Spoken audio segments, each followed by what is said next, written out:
রহমানের নেতৃত্বে আপনারা আন্দোলনকে সফল করেছিলেন, আপনারা স্বৈরাচারকে বিতাড়িত করেছেন।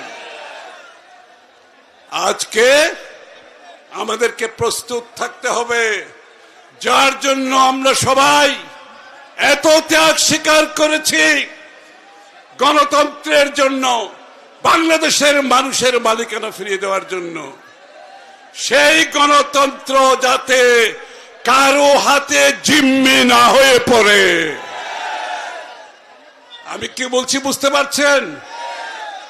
সেই গণতন্ত্র যাতে কেউ জিম্মি করতে না পারে, এইরকম একটা লক্ষণ আমরা দেখতে পাচ্ছি। সুতরাং বাংলাদেশের মানুষকে জিম্মি করে কারো স্বার্থ, কোন গোষ্ঠীর স্বার্থ আদায় করা সম্ভব হবে না।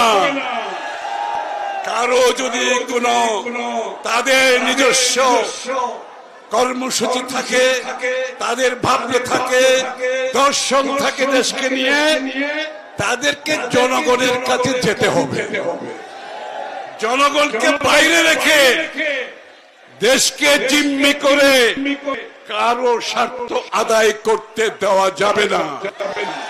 যাবে যাবে যাবে না।